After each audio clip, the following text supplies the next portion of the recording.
malaking bagay yung mga plano na gagawin, and we hope and we are really hoping for the best na magtulungan lahat para mangyari yung pinaplano.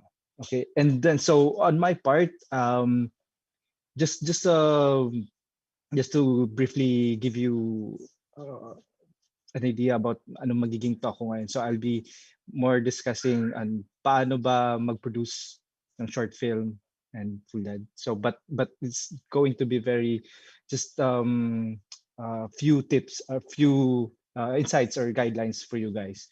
So I don't know who are already been like trying to produce here, or yung mag-shoot na or maging filmmaker na. But I guess it's important, like I can share with you how I started para lang din makita nyo din siguro na okay, so pwede din palang mangyari sa inyo. Okay, so I'll just share my slides. Permission to share.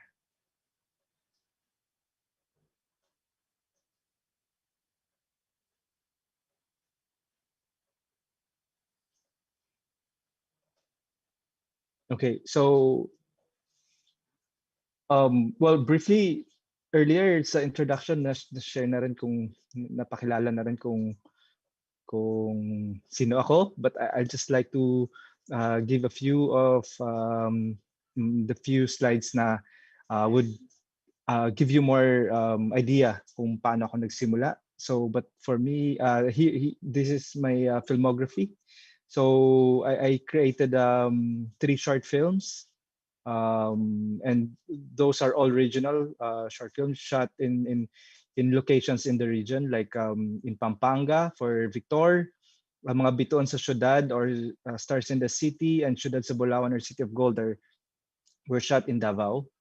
And now I'm developing my first feature project, which is entitled Diwalwal, or The Boy in the Fight of Spiders, which will be also be shot in Diwalwal in Mindanao.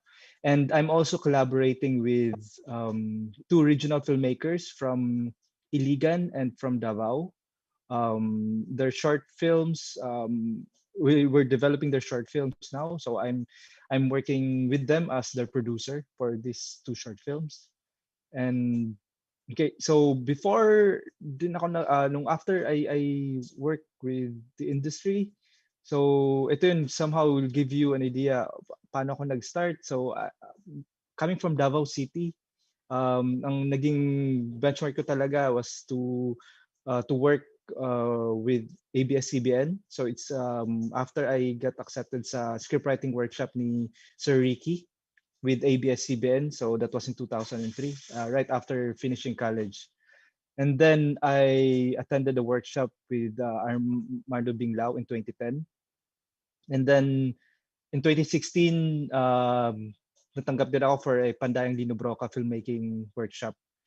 And then in 2017, Mindanao Script Lab. So I'm sharing this kasi para makita nyo that nung nagsimula ako 2003, ang tagal before I really decided to hone my talent or my skills in writing. So it took me a while. But after I started the workshop with professionals, dun ko na nakita yung advantage of really investing on developing or honing your talent. And so one of them is to join workshops. Okay, and then after during 2018, this was my first film school. So hindi ako nag-aral ng film talaga sa Philippines, but the Busan Asian Film School in South Korea gave me the scholarship.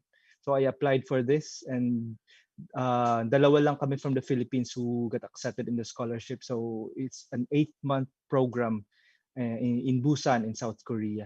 So yan yung unang exposure ko sa film producing, but the program was focused more on the international scope of international co-production. And then my first feature project, which I'm developing now, natanggap siya sa Southern Voices Film Lab in the Philippines. So it's a program sponsored by Film Development Council of the Philippines.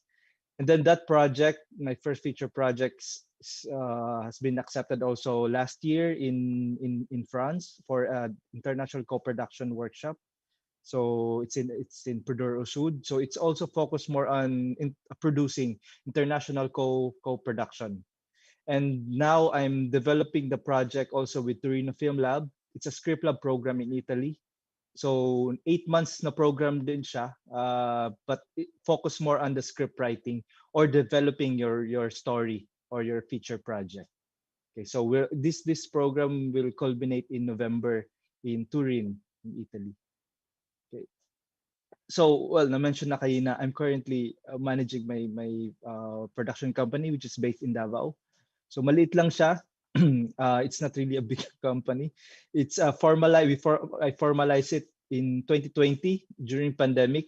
So it was one of the risks I took when I started working in the industry.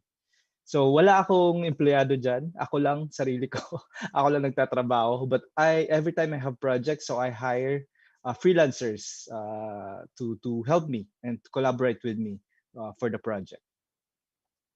And so yun, I share with you paano ako nagsimula. But I guess ang pinaka pwede kong i-stress sa inyo, like you really have to take risk.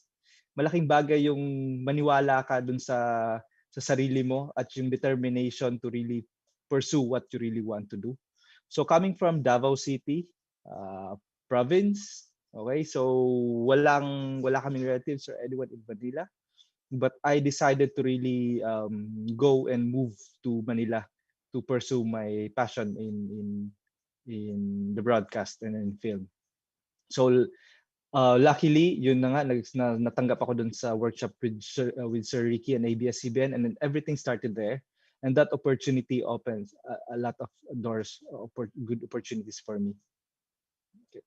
And yeah, so that was in 2003. And so briefly, when I started in ABS-CBN, ang naging unang show ko as a contributing writer was Sana'y Wala Nang Wakas.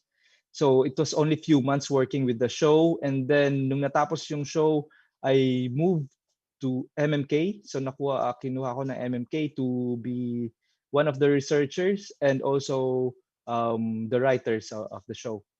And that experience to be in MMK, it's a anthology show based siya sa mga totoong kwento. So yung experience ko doon, we go places, meet people, and then talk to them and interview them. Doon talaga nakuha yung interest ko to focus more on real stories and also like to develop my skills in writing and also doing research, which later on I realized na ang laking bagay pala yung naging experience ko sa MMK dun sa ginagawa ko na ngayon as a producer and as a filmmaker. And so, but after a few years working in MMK, 2004 until 2008, I left the country for some reason, monetary, and also like na burnout dun sa creative work. So I left the country and then I worked in a cruise line as a photographer and a video technician. So yan, until 2016. So but hindi nawala yung passion into making film and telling stories. So every time I go home for vacation while working in the cruise ship in the US, I always make time to research and also to attend workshop. So yun na yung kay Bing Lao na workshop na sinalihan ko. That was in 2010. So after that workshop, it pushes me to really apply the knowledge I learned from the workshop. So yun na, I took the chance to immerse myself in Pampanga, in Cutod, San Fernando, Pampanga. So that was the start na create ko yung idea of making the film, yung short film ko, which was entitled Victor. Okay? And then after 2 years, hinintay kong matapos yung film kasi I mean with finances, financial constraints, so kailangan ko muna mag-ipon for the edit, post production and other factors doon sa pagkatapos ng film. So after 2 years waiting, natapos ko siya, and then with the help of professional editor and also with friends who helped me produce the film. So yun, we premiered Sinimalaya. Okay, so that, just to give you an idea, this is like a case study or a brief case study of my first short film. The total budget of the film was 1,500 US dollars. So like roughly 50,000 plus. Right? So, and then it's important that it was my first short film. So ako lang mag-isang nag-shoot nito. Wala akong kasama. I don't have any people who, to work with me kasi wala naman akong malaking budget. So I shot it by myself with my Canon G10 camera and then this small light with me. So ano ang naging basehan ko lang talaga was to really focus on getting the story. So kahit na hindi wala kang malaking equipment or anything na pwedeng magamit for the shoot na mamahalin, but if you have a good story, you really have the story that you are very passionate to tell, I think that's a good start for you. And you really have to bank on that. So yun ang naging puhunan ko. And then it's important that you collaborate with professional. Kasi ikaw, as a start, hindi ka pa naman din talaga professional. You're just really finding your voice and also trying a lot of things. So it's important that you collaborate with professionals, but make sure that if you decide doing that, kaya mo silang bayaran din. Compensate the work they did for your film, you know. So, well, ang daming ways niyan. You can easily ask friends na pwede kang i-refer din sa kaibigan din nila na professional. For example, Teresa Barroso, the music and sound who did my short film, I knew her because of my producer, Eduardo Roy. Okay, so pinakilala niya sa akin si Teresa. Nakasama niya noon sa mga ibang projects niya. And Fiona Bores, yung editor namin, I knew her also from my producer, Eduardo Roy. So it's very important that you collaborate with people and with professionals. Okay, and then after that, so good thing it was recognized in Sinimalaya, and that was really something na doon ko nakita na okay, there's something here that I need to push further. So kaya noong 2016, it took a while, 4 years before nasundan yung first short film ko. So hindi rin ako nagmadali, although there are a lot of stories na gusto ko nang gawin, pero because of some circumstances and ayoko talaga nang hindi din nakakapag-research ng maayos. Kaya noong 2016 doon nag-start yung when this bombing happened in Davao. So it happened na andun ako sa Davao that time. I was on my vacation. And then na-experience ko of course not hindi naman dun sa location, but on that time as a Davaoeño, I felt like there's a big responsibility to tell this kind of story. So nag-research na agad ako sa lugar and I interviewed a lot of families and victims. And nag-focus ako dun sa perspective ng mga bata. So I also shot this in the actual location in the Rojas Night Market. Okay, that was in 2016, and we finished the film, and it premiered in Metro Manila Film Festival. And I collaborated with professional regional filmmakers in Davao. And nung sinabit namin sa Metro Manila Film Festival, meron siyang restriction of only 5 minutes film.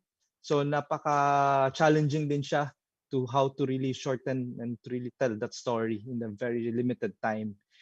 And mind you guys, I've been working with non-professional actors ever since in my first short film. So at saka din dito, itong sa city, Ciudad sa Bulawan, which is my third short film, mga non-professional din sila. Okay. So the budget of my second short film was around 2,000 US dollars. And ang naging funding ko noon was supported from family. Yun, so mga, and then sariling ipon. So ganun, that's how I started producing my own film, and also like directing my own films. And then, yun, good thing na na-recognize din siya sa Metro Manila Film Festival. So I was awarded as a best director. And it pushes me more na mas galingan pa. Kasi somehow na-recognize siya from the critics. So it's important na parang nakikita mo na you have to really define your voice once you really want to commit and continue the passion in filmmaking. Okay, and now I did my third short film, which was also inspired from real events na nangyari dun sa Diwalwal. It's a gold mining community in the southern part of the country. It's in Mindanao, but it's in Davao de Oro. So nung nangyari itong tunnel collapse, na may namatay na mga tao and then may mga batang na hindi na recover, dun ko naisip na how hard would life be in this kind of community. So I was very troubled with the circumstances, with what happened, and especially it involved kids. So doon na ako nag-start na mag-research for in the community. And since 2016, I started researching it, and then I did a short film that was supported by National Commission for Culture and the Arts. So co-funded siya ng NCCA and also ng producer, personal budget ko. So I'm producing this short film. And so with the help of NCCA, nagawa ko yung pelikula with a budget of $6,000. So medyo tumaas na siya. And we made sure that time that na medyo mas mataas na yung quality ng camera na gagamitin namin. And this intention of making this short film also was not only just about showing the story, but on another intention was gawin siyang springboard for my feature length. So magiging start siya for my feature project. So now kaya yun na yung dinedevelop ko coming from this story, dinedevelop ko ngayon for a feature project. And the film was also awarded in Cine Filipino and also in FAMAS.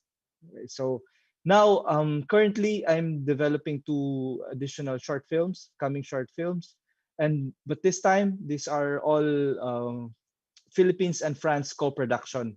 So dito na pumapasok yung may ibang country na na-involved sa paggawa ng film mo. Okay, so I guess this will go closer and entering the main topic that which is producing. So now developing these 2 projects, I have a sample of a financing plan here. So etong Paris is My Heart is will be shot in Paris. So may initial shoot na kami pero kailangan pa ng tapusin with this year in December.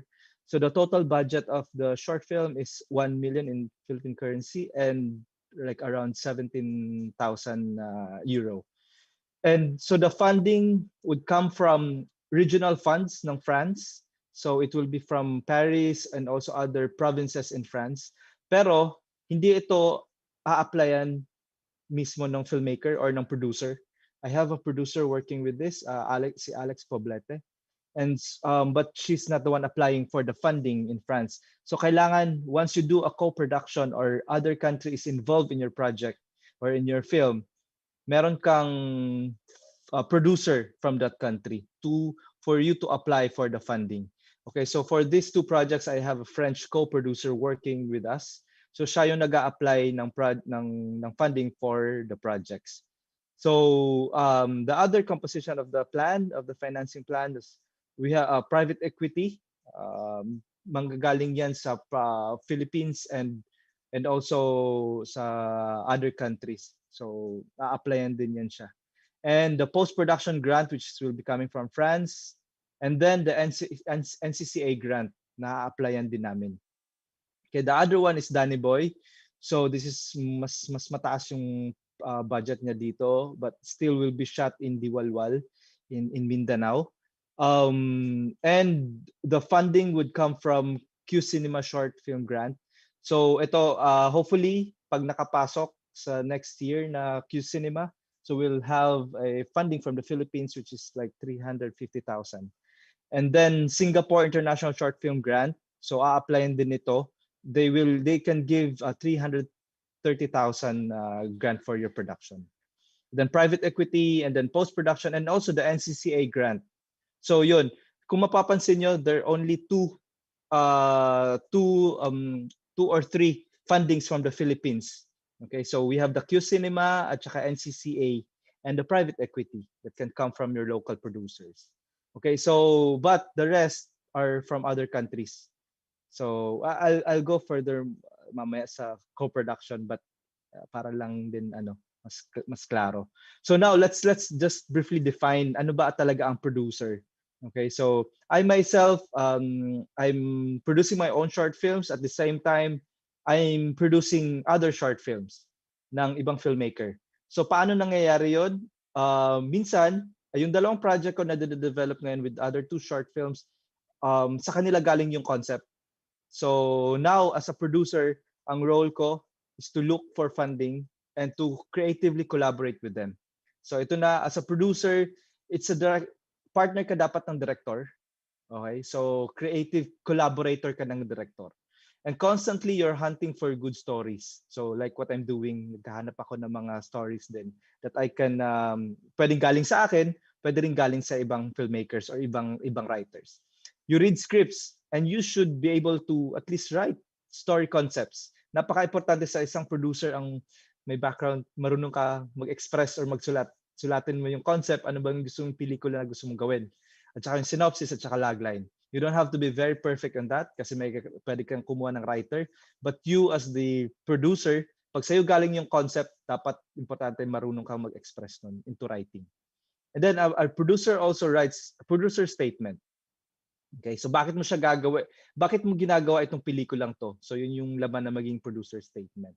And then a producer takes a risk of taking a project and standing by it. So kahit mahirap gawin at saka mahirap hanapan ng funding, you still be able to manage and to really, finish the film. You pitches the project. Of course, kailangan mong humanap ng pondo. You go to markets, international, or makipag-usap sa mga pwedeng magbigay ng funding sa project mo. You tell their story. You tell the story to them. So kailangan mo marunong mag-pitch sa kanila. And then you do the labs. You go to labs, you fund submissions. And then once the film is there, you sell the film with a sales agent. Okay? So, importante na nabebenta yung pelikula kasama yung sales agent. Pwedeng ikaw mismo but with the help of a sales agent. But mind you, wala pa tayong sales agent dito sa Philippines. So, what we do it now, mga producers, we seek partners, sales agents in other countries. Make sure that the film will be seen by people. Ano pat gumawa ka ng pelikula at hindi rin pala mapapanood, di ba? So, kailangan you as a producer, you have plans and strategies how to distribute the film. Looks for ways to finance the project. So yun, very important na you really have to look for ways, crowdfunding, meeting people para mapondohan yung project mo. Does the budget breakdown and financial plan? So yung ginawa ko kanina with the two short films, yung financial plan, saan mo kukunin yung total budget mo? So kailangan may plano ka doon saan mo siya kukunin ng mga programs. And then you protect the director. This is very important. Like once you work with the director and then he has this vision, kailangan partner ka talaga. You protect his vision. Hindi wala ka diyan para of course you work together. You have your inputs, but at the end of the day, you really have to talk to each other and what's best for the film. Yun dapat ang nasusunod. And you protect the director's vision from other for example, you have other partners in other country. Minsan nawawala na yung voice ng director. So you as the producer must really have to protect that. And then you argue with the director. Of course, yung hindi yung argue na makikipag-away ka lang for no reason. O magkakaroon ng argument pag maraming in terms of creative collaboration na. Okay? So but of course, kailangan talaga you as a producer, ano yung stand mo, ano yung function mo as a producer. Okay, so dapat may kanya-kanyang limitation din yan siya. Okay, ensures the safety and well-being of the production team. You as a producer, that's the very also important thing that you need to look after when you are in the shoot. Okay, and then film would not be made without this person. Yes, well, sa practice natin yan sa Philippines, especially from the region, and mga short films, laging ang director ang producer kasi wala pa nga masyadong producer talaga. But in the capital or in Manila, meron na talaga tayong mga emerging producers and professional producers na talaga. So but coming from the region, like in Davao, I would say wala pa talagang someone who can really say na produce this kind of films like in the ones produced in the capital or in the kung saan yung industry. Okay, so far ako pala yung nagtatry na talagang to help other filmmakers in the region or in Davao. Okay, now let's define briefly. I hope I'm not. I'm, this is not boring for you guys, but I guess you need to know ano ba ang difference ng mga terms na to. Okay, so we already defined the producer. Now let's define what is a co-producer. So a co-producer offers finances and also helps make creative decisions. So kasama ito ng producer. So pwede niya tong mahanap sa yung other countries, and then also from the Philippines, someone na you also trust and you like what they do, yung mga work nila. Okay? So importante yung magandang kilala mo yung magiging co-producer mo. And pwedeng you meet them and then slowly you get to know that person. Okay? And then the associate producer. So this person who help a little in making the film. Okay, so pwede mo siyang i-credit. Like for example, hindi kailangan na magbibigay siya ng funding sa film, sa project. Okay, so maybe work. So pwede siyang nag-volunteer siya to do this, to do that. So you can credit him as an associate producer. Okay, a delegate producer or a lead producer. So in a project with many co-producers, the delegate leads the entire team. So yan yung tawag sa pag marami kayong producer sa isang project, sino yung magli-lead lang, sino yung talaga yung kailangan, siya lang yung talaga yung nagkikipag-communicate to other collaborators. Siya ang tawag doon is the lead producer or the delegate producer. Creative producer. To think wala talagang as a producer, yourself, you're a creative person. So parang na-coin lang tong word na to, yung term na to, because may ibang producers kasi na they don't want to be involved in the production or in the planning. They just want to be involved as a creative person for the project. So kaya may mga iba, creative producer ang tawag sa kanila. Executive producer. So invest in the film or it is part of a studio is funding the film. So yan, marami sa Philippines. So well, for now we have like in big studios, we have Viva, you have Star Cinema, you have Globe Studios. So yan yung mga executive producer. But this person can also be private. Okay? So pwede rin siya na someone na relatives nyo, mayaman, tapos ngayon gusto niyang pondohan yung pelikula mo, siya yung magagastos lahat. So he can be or she can be the executive producer of the film. Line producer, siya na yung magmamanage ng budget and the accounting of the entire production. Paid ito, paid work. So hina-hire mo lang siya as the producer, hina-hire mo siya to manage the budget and the accounting during the production. Okay. Now, director as a producer, so I've mentioned that some cases ngayon, mga directors sila din yung producers. Pero ano ba ang medyo somehow downside of being the director and then also the producer at the same time? Kasi as a producer, I've mentioned a lot of paperwork, marami kang kailangan gawin. You make contracts, you do liquidation, you communicate with the festivals.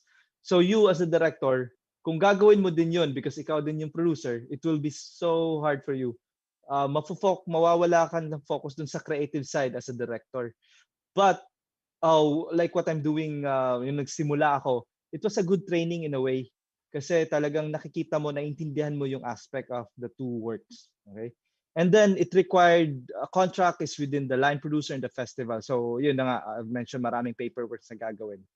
And then partner, too many creative decisions. So two heads is better than one. Yeah, that's very important, di ba? Mas maganda pa rin yung marami kayo kaysa ikaw lang mag-isa ang gumagawa ng pelikula. Hindi mo rin talaga kakayanin. Okay? So now I'm gonna share with you the production timeline. Okay, so ito yung responsibilities of a producer at each stage. So sa development and financing, which is yung pagde-develop pa lang ng pelikula at paghahanap ng pondo, ito ang role, ito ang ginagawa or responsibility ng isang producer. So developing the project package, so gagawa siya ng package dun sa project. Dossier at saka you decide where to take the project. Isipin mo kung saan mo ba siya isa-submit na labs or na market or na grants. And then ikaw na yung maggagawa nga ng financial plan, then emotional support to the director. So while your director is developing or writing the story or writing the treatment, nagde-develop nung film, ikaw as the producer, you have to be there emotionally. Yung support na andun, importante yun sa director kasi napakahirap at napaka lonely na aspect ng pagsusulat ng pelikula. Okay, so during the pre-production, building the team and according to the financial plan. So since you know the budget, you manage the budget, you build the team this time. So ikaw na yung pipili, kukuha ng mga tao para ma-organize mo yung team. And then overseeing all the team's work, updating funders, signing deals and contracts. Okay, so that will be done during pre-production pa lang. And then during the production, the producer makes sure the shoot is running according to the plan. So hindi kailangan na 2-day shoot, tas naging 3-day shoot. Wala na, tas naubusan na kayo ng pondo. So you really have to make sure na nandun kayo sa schedule kayo, on time kayo. Then troubleshooting during the production, accountable for everyone's safety. Yan, so that's I cannot stress that more. Kailangan talaga yung isipin mo talaga yung safety ng lahat ng tao sa shoot. Post-production, start submitting rough drafts to sales agents, festivals. So basically, ikaw yung in charge niyan to communicate to your collaborators outside the country or even in the country. Okay? And then, during distribution, nagawa na yung pelikula, tapos na siyang na-edit, ngayon i-distribute na siya. Okay? So you make distribution deals. So manage income sales, applying for travel grants, and to attend festivals. So looks like a producer job talaga is more technical and creative. So ganun ang mix niya. Okay. So I said that you are a director's partner. So paano ka makakahanap ng producer? Where to find them? Okay. So you network. You go to festivals, local festivals, or even international festivals and markets. Paano ka makakapunta sa festivals abroad or here in the Philippines? You make film. You start making short films. Kahit na ikaw pa lang, it's okay. And then once you get into festivals, that's the time you can start networking. But it's not the only way. You can ask recommendations from people you know. Okay, so for example, may kakilala ka na nasa industry, you can ask them. And then slowly, doon magbi-build yung if it's okay with them na introduce ka. So, which is very hard also kasi minsan kailangan mo talaga magpakita ng body of works mo bago magtiwala yung tao sa'yo. Okay, so at school, that's also one thing. Kung nag-aaral pa, like now, you should start building networks. Yung mga naging professor nyo or yung mga kasama nyo sa school noon or mga ahead of you na naging filmmaker na or naging professional na, start making contacts or like kahit nung sa school pa lang, kailangan alam nyo na may friends talaga. That's very important. Now, lastly, what to look for in a producer. Okay, so if you're a filmmaker and then naghahanap ka ng producer, or if you're a producer planning to produce, okay, wanted to produce a film or maging professional talaga in this field, you, at least number one, for me, this is my personal take, okay, so willing to learn and put in the work. So kailangan talagang nasa'yo, innate sa'yo, passionate ka to really do the work and to finish the project. Humble and trustworthy. So, bakit kailangan humble? Kasi, di ba, ang culture natin dito, especially in the Philippines, you as a producer, hindi naman, laging ang filmmaker or ang director ang nare-recognize. So, but that's okay. Like, that's why it's very important na humble ka lang as a producer kasi nasa likod ka lang talaga nung director. Okay? So, hindi kailangan ikaw yung gustong bumibida. Okay, trustworthy, mapagkakatiwalaan ka talaga dapat kasi how can you collaborate and how people trust you kung ikaw, 'di ba? Kung hindi ka mapagkakatiwalaan as a person. Okay, you have a positive energy. Kasi especially going to networking, meeting people, and then you work on your project, which is really hard to finish a film, kailangan positive ka lagi. Of course, hindi naman na-assure na laging positive, but you have to really manage to take that energy back, you know. And then always puts what's the best for the project first. Yun ang importante sa paggawa ng pelikula. Hindi kailangan yung sarili mong ikaw lang na dahil ito yung gusto mo, kundi ano ba talaga yung best para sa project. Okay? And then of course, with the collaboration with the director. You're passionate and willing to fight for what you believe in your project. Diba? Yung sa kwento mo na gusto mo talagang ipakita sa mga tao. So now the question is how to be a producer. So sabi nga ito, just do it. So gawin mo lang. Ako din naman, yun na nga, nag-start ako, ginawa ko lang din talaga siya kasi walang ibang pwedeng mag-produce ng pelikula ko. So just do it. So you learn by doing it. You learn from your experience. Okay, so if we still have time later, maybe I can share why it's so important to shoot short films before for the filmmakers, yung mga baguhan na filmmakers. So yeah, maybe I can stop from here. I think I go over the time. I'm so sorry. Okay. Yeah, and thank you so much, sir. And very informative. I hope everyone got a few pointers from that. And yun nga, sana po later, stay lang, sir, because we still have a Q&A for everyone later. Ayan. So we'll move on to our next guest. So our next guest is a film and theater actress, a pangalay dancer, and an artist teacher. She was widely known in the 80s as the host of Telearalan ng Kakayahan. Today, she is the president of one of the leading theater companies in the Philippines, the Philippine Educational Theater Association, or PETA. Ladies and gentlemen, let us all welcome Miss Cecilia B. Garrucho, or also known as Tita CB. John, iklian ko lang ang sasabihin ko dahil ang daming magaganda na ang nasabi ni Congressman Toff. Napakagaling because he has done the spade work for the creative industries. We certainly need, at this point in time, the aid, institutional help from government. That's what I really appreciated what Congressman Toff said. And napakaganda ng binahagi ni Jarell. Ang galing, Jarell, for sharing your journey. From Jarell's talk, I listened and picked up the word passion about 6 times. I was given 10 minutes to talk about sustainability of the theater. I'm going to make this brief because we can bring up other things in the question and answer. But I would like to say that for sustainability of the theater in this day and age, we need the ground of passion. You saw it in Jarell's description. There's pure passion. He started very humbly with a short film with a very humble camera. But what I want to say is, without passion, we cannot sustain theater. Because without passion, madali tayong mapupundi, madali tayong mag-give up. But look at Jarell. Nothing could stop him. That's because of his underlying passion. We have to have passion either for film, passion for theater, because the obstacles can be so overwhelming. Can be heard, John? Baka I'm talking too fast. I can be heard. Yes, Tita CB, we can hear you The clear. obstacles will be unending and overwhelming. Unless you have that passion, you will not last. It's a good ground with which to start. Don't let the passion die.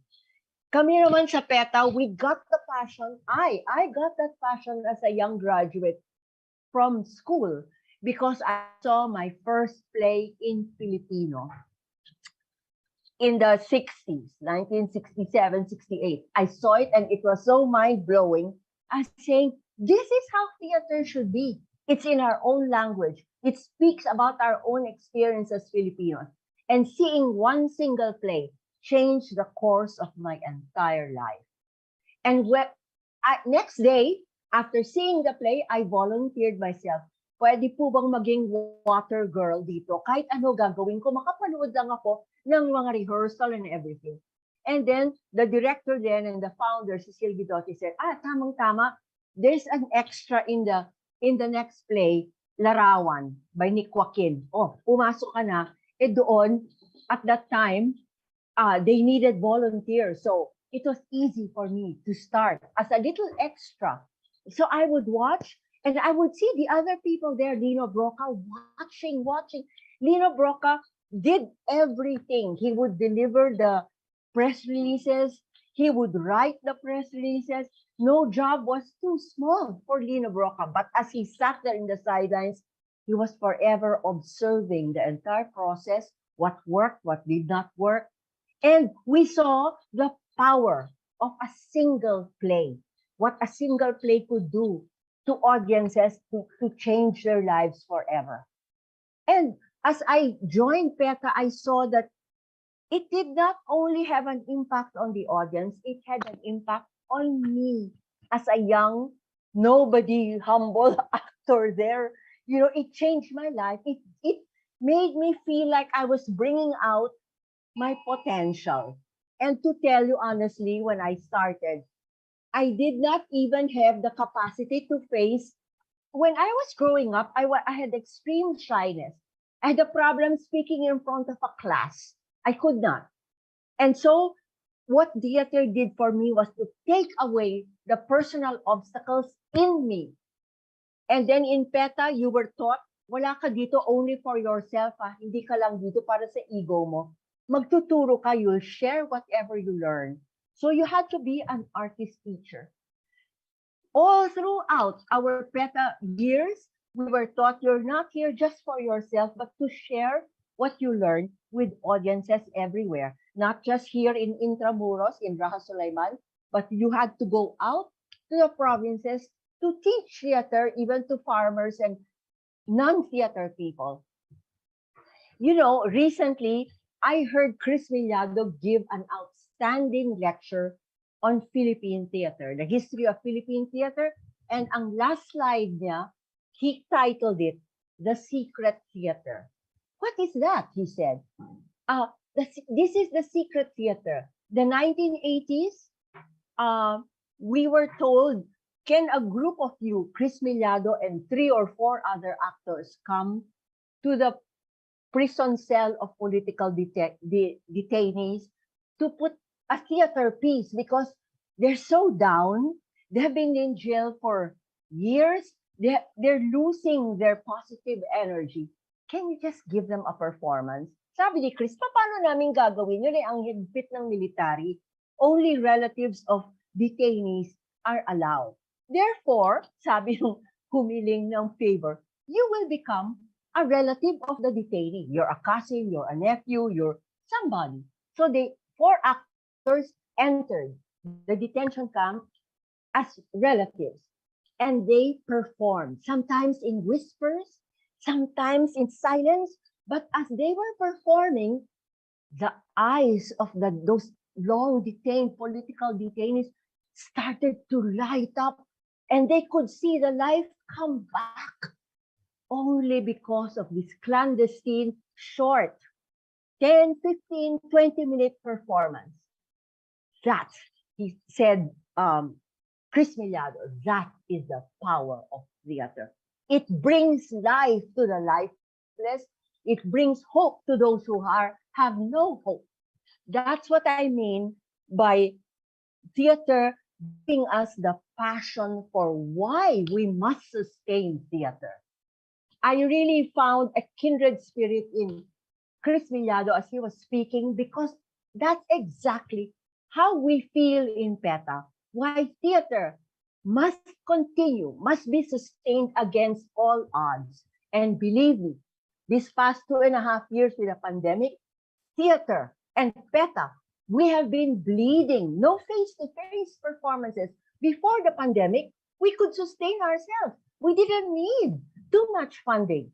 But with the, oh my God, with the pandemic, we've done everything and the motive is stupidity to the max. We've cut down all the frills, remove this, remove that, remove the telephone, remove the guard, remove everything until we're already down to the marrow of theater. Before, when the pandemic started, a good friend told me, quit, fold up. There's no support for theater. It's useless. You'll be bashing your head against a stone. But if you have the passion for your art, whether it's film like Jarell or theater like PETA, you will stand bashing your head against a stone because you know that theater must continue. Pandemic or no pandemic, with money, which is never the case, it's usually without money, you will believe because of your passion of what your art can do. You will believe that you must keep on going. You know, having said that passion is important, I must say that given the what the pandemic brought us, you also need post-pandemic skills. And in this context, I must say that the young generation must come in. In PETA, we are so hung up that the successor generation must continue the fight. The old ones are tired. We have already flagging energy. And unless young people come in, the second generation, to bring in their skills, their voice, it will not succeed. Theater will not be sustainable unless you, the young ones, come in. You're young, you're IT natives, you're digital natives, you have skills. Don't you ever think that your voice is too small or your skills are nothing. We need those skills. Bring it forward. Bring it. And then I like what Jarell said. Always open to learning. Please, be humble. There's always things to learn.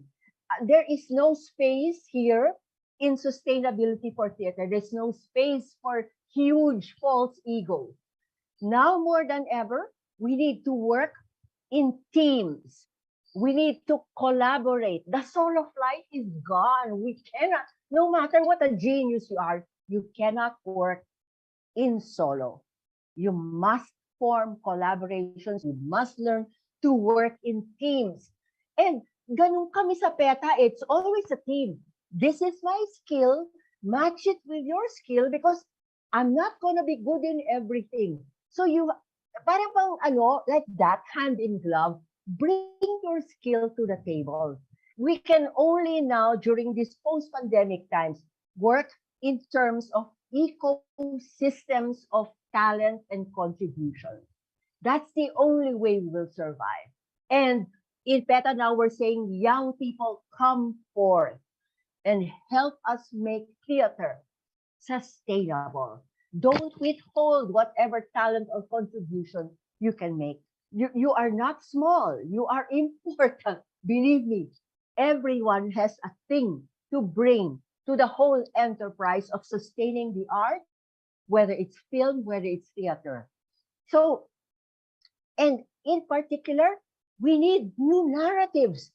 Jarell kept saying, find your story.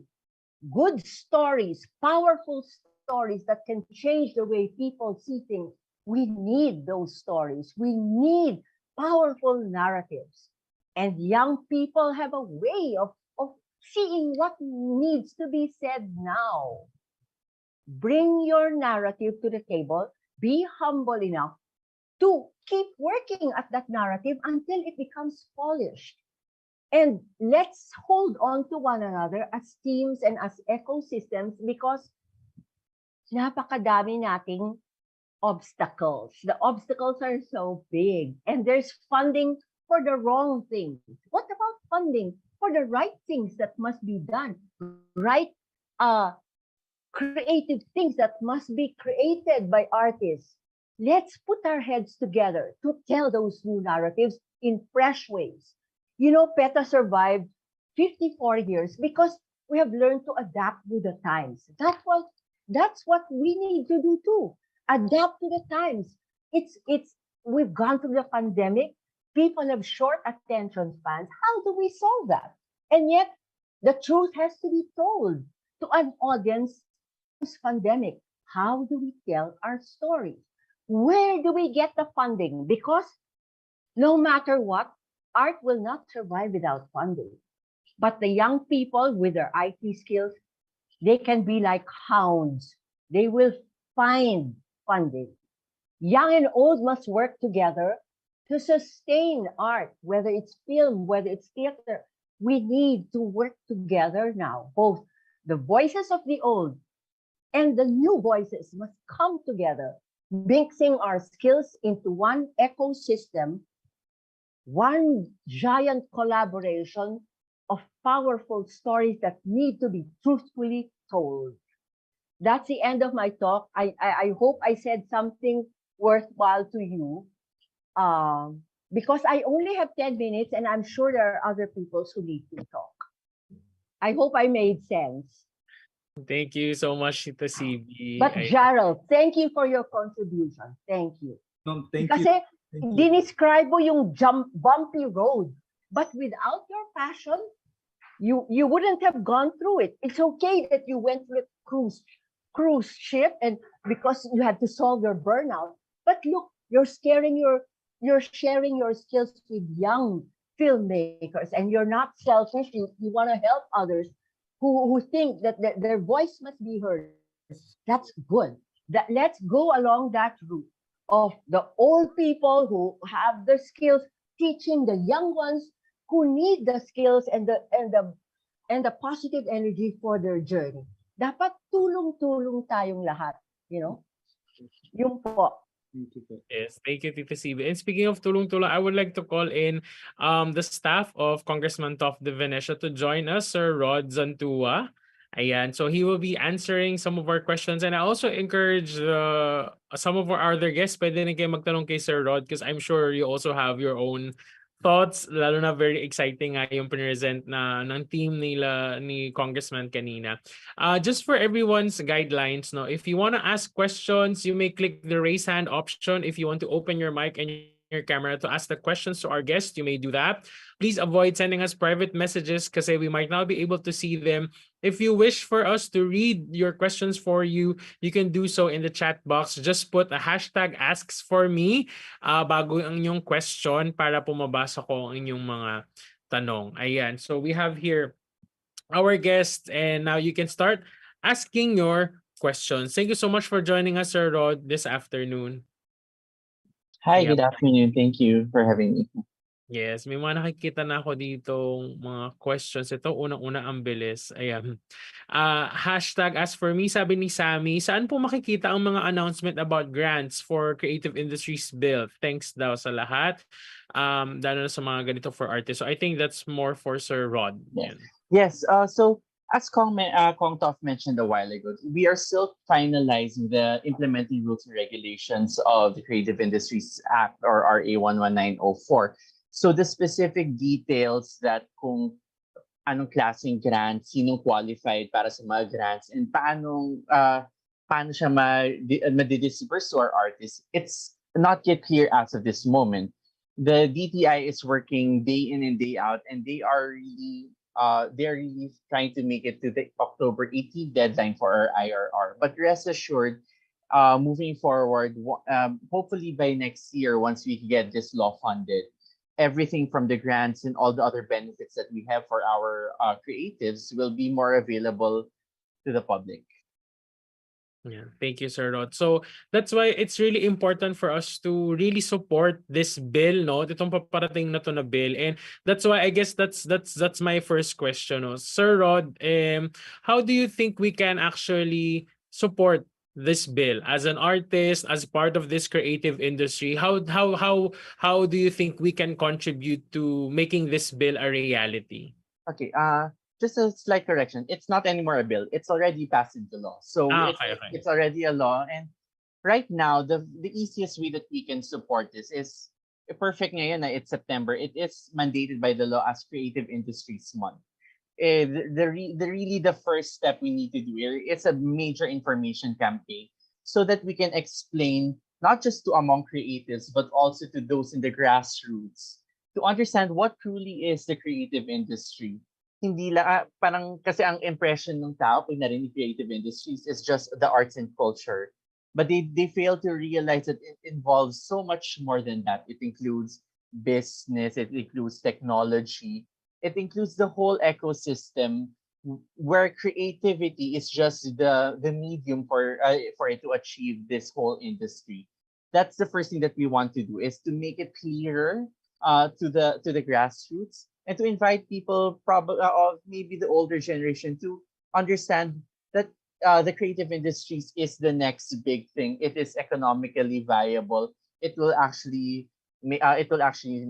improve our economy. We look at, as Cong Toff mentioned in his talk, the likes of South Korea and Japan, who really whose government invested into the creative industries, and look where are they now? Na parang major players in creativity.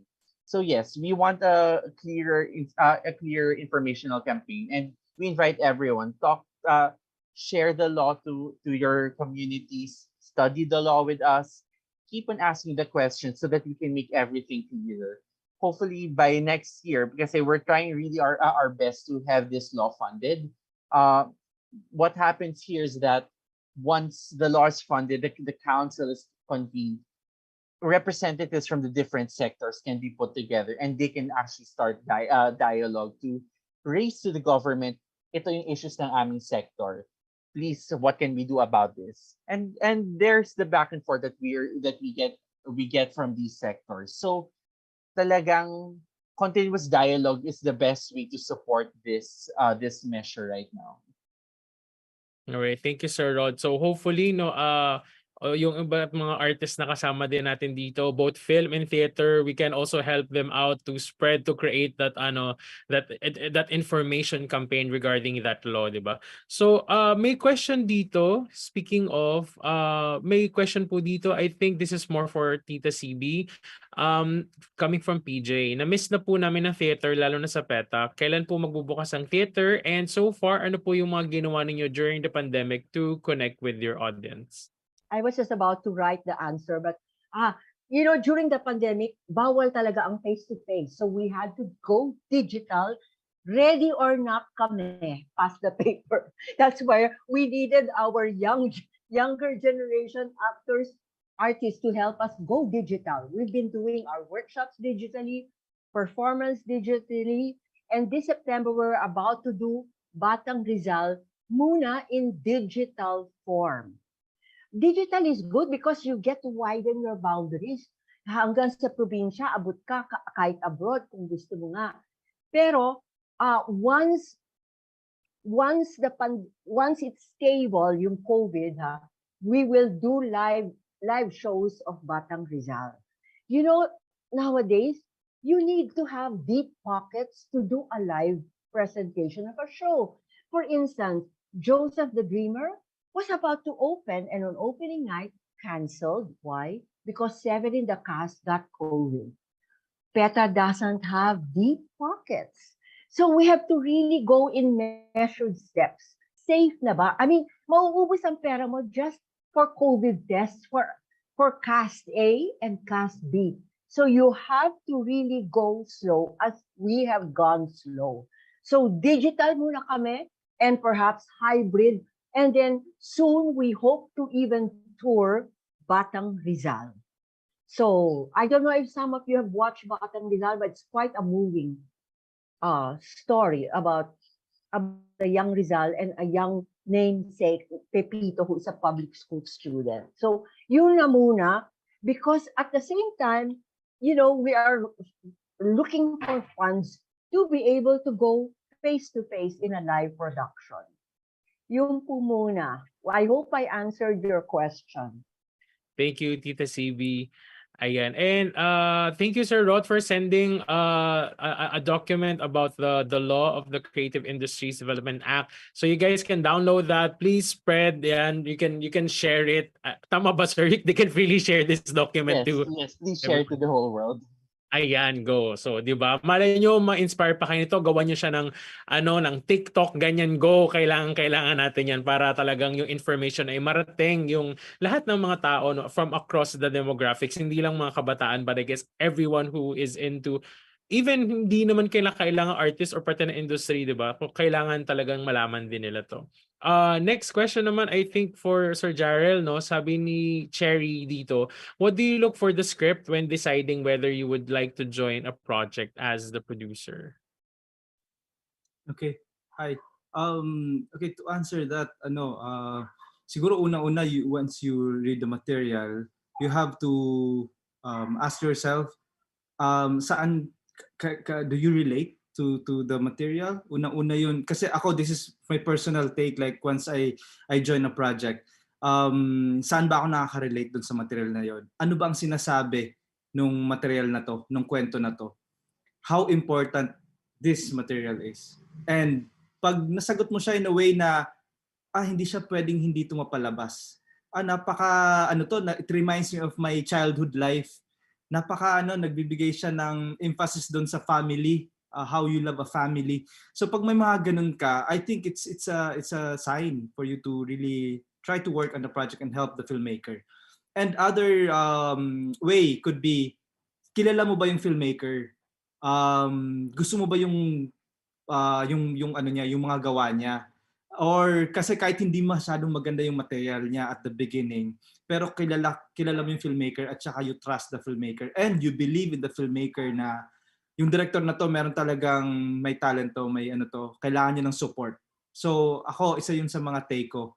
Marami naman kasing yun na nga nagsisimula na hindi agad-agad nakakapagsulat ng maayos or nakakapag-express. But once you talk to them and then you know the person, you know the filmmaker, and then you feel the passion from them. Again, we go back to the passion. You feel how connected they are dun sa project na gusto nilang gawin. So pag ikaw mismo as the producer, nakita mo yun sa kanya and then you believe in him sa mga sinasabi niya, I think it's a sign also that you take on the project. And I hope I answered that. May question lang earlier, I think sagutin ko na lang din. It's asking about the practices in creating original film and what is the best advice you can give for finding producers and grants. Okay, so well, I shared earlier na importante yung collaboration talaga. Like a film is really a collaborative effort. Hindi nagagawa to ng isang tao lang. Kahit ako nga nung sinut ko yung Victor, yung first short film ko, hindi ko naman siya natapos na ako lang din. So I collaborated. So I think kahit hindi original story or sa ano yan, a film itself, pag once you have that, gusto mo siyang gawin, you collaborate with people na nakikita mo na that can also align with your vision or can someone na kilala mo or alam mo kung paano siya magtrabaho. So malaking bagay din yun. For the regional perspective, kasi dahil nga wala naman talaga industry doon sa, for example, in Davao to be specific, talaga nagtutulungan kami. Okay, so kung halimbawa merong isang sound recordist na meron siyang gustong gawin, ayan, and then meron ding cinematographer na gusto din gusto niyang magamit yung bago niyang equipment. So we help each other, like okay, sige, how about like kung merong may kwento na pwede nating i-develop. So yun, so in that way, kaya I think it still boils down to really know the people and then collaborate with the people. And then how to find producers and the grants. Kanina nabanggit na may mga grants tayo dito sa Philippines, although it's very limited. Like for example, yung NCCA, nabanggit ko na meron silang, it's a competitive grant. So they give 150,000 to short films for production. Pero very competitive siya. Pero still you can try to apply. Okay, marami nga lang talagang paperwork na gagawin, but it's worth to try. And then also the Q Cinema. So they give grants, production grants for short films. So isa yun na pwede niyong tignan. So ang requirements ng doon, although it's available in the website, still kailangan may script ka na, meron ka na talagang ready na story. And then, other than that, regional, like neighboring countries, we have Singapore, and also we have one in Thailand and Taiwan. So marami ding mga programs that you can also exhaust. Pwede mo siyang tignan na on that aspect. But with that, kailangan mo din talaga ng producer to really help you doing like researching for other grant giving programs. Thank you. Thank you, sir. Sir Jarell. Ayan, I have a question for Sir Rod. Why did you think it took this long na magkaroon ng ganitong klase ng movement in terms of the creative industry? Kasi parang, 'di ba, parang posible pala 'yon na magkaroon ng ganitong klase ng future para sa industriya ng film at ng theater at ng iba pang mga creative industry. Well, admittedly nga that it did take us a while na if Korea realized it in 1997 to respond to the Asian financial crisis, why did it take us until 2022 to deal with that? And I think the simple answer to that is we didn't realize the benefits until much later. One, yung example na dyan, yung Korean wave na pumapasok na dito yung K-pop, K-drama, pati pagkain nila. For the most part, most of us felt na parang, uso lang yan, naging uso yan. It was just a success story. Pero it took us a while to realize na it was actually government who invested in that. That's why it was a big thing. Second, so it was maybe a lack of the realization of the benefits of investing into our creative industries, which was really highly exposed during the pandemic. And I'm sure, as mentioned nga ni Ma'am CB kanina, na it was a pandemic that showed na naghirap talaga yung buong creative industries natin. Everyone started moving to digital shows. For the first part, naging libre lang yan sa Kumu or sa Instagram Reels or Instagram Live rather. Then now eventually they developed it into ticketed events, pero it's still different from being actually there or actually parang the earnings were still much lower. The experience was much different. So dun namin na-realize, at least our office, na when we were approached by the Creative Economy Council of the Philippines, na this is something that we should actually look into. Look at Korea, look at Japan, slowly Thailand, Indonesia are catching up. And no doubt about it, may talent talaga tayo. The problem really was whatever effort there was to cultivate these talents in different fields, it was sporadic, it wasn't centralized, it wasn't united. You'll have grants for film one day, grants for food another day, pero hindi siya like centralized na maging major effort so that it was a whole development of the industry. So really, what we wanted is to find a way to make a platform, one for dialogue between the private sector and the government, so that they can show, okay, dito pala yung mga kulang ng mga problema ng bawat sector. This is how government can help. That's why if you see the law, the representatives of the government are not just their NCCA. It is headed by the Department of Trade and Industry. We have representatives from the DepEd, the Department of ICT, Intellectual Property Office. So parang whole of government approach siya to try to solve this, to try to capitalize on the opportunity that we have. And just a little fact na parang alam na natin yung talent ng Filipino eh. We have been awarded worldwide for many things. And even facts will show na at least in the ASEAN, when it comes to creative services, we are the #1 exporter. But what we're really lagging on is the export of our creative goods. And that is attributable to our logistics problems in the Philippines. So talagang it's something systemic. One thing I can share is na when we had hearings with the furniture industry, we found out that it is cheaper to export our furniture abroad than it is to send it from Cebu to Manila. So there's something structurally wrong there. So when we pass this law, parang what we say, it's just the start of developing the whole ecosystem to allow the full development of our creative industries. And hopefully moving forward, we can realize this na parang by our goal is 2030 will be the #1 creative economy in the ASEAN.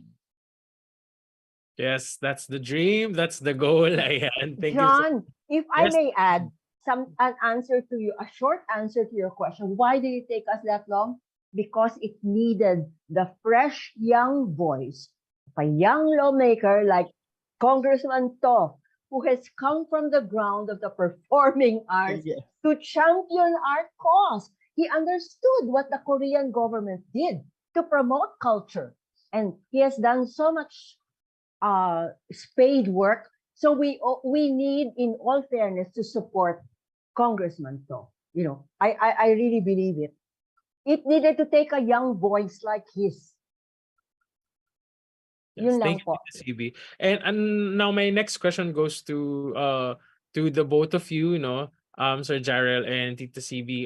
As a producer and as the head of a theater company, how do you think this law will impact your work? How important would this be, or how will this change the game in terms of your own industries? Like for Sir Jarell muna tayo. As I said earlier, napaka-promising siya. Tsaka dapat talagang suportahan And then it's very, very important na maintindihan din siya ng mga bagong generation. Ano itong impact na to na pwedeng mangyari, pwedeng i-bring into the table. Like as a filmmaker, of course, hindi lang sa protection ng mga crew so during the production, but in terms of like the creative aspect, like to look for funding. Yun talaga siguro ang sa akin kasi ang napapansin ko dito sa atin sa Philippines, very less ang pagbibigay ng importance into developing a project. So laging nagmamadali kasi dahil nga limited yung budget natin. So like in terms of developing a project, talagang hindi siya nabibigyan ng importance masyado. So yan with this law, as I understood, na magkakaroon ng mas malawakan na pag-intindi kung ano ba yung proseso na pinagdadaanan ng isang filmmaker bago gawin ng isang pelikula. So I hope and I believe that this will be part of that, yung story development stage of making. I'm just trying to be specific and answering on my specific concern for now. Kasi ngayon talagang I'm struggling personally sa raise ng support to develop my project.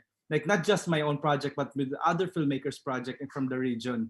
So ang hirap na while you are developing your story, of course you need to be sustainable. May mga kailangan bayaran na bills, right? May mga kailangan suportahan sa family mo.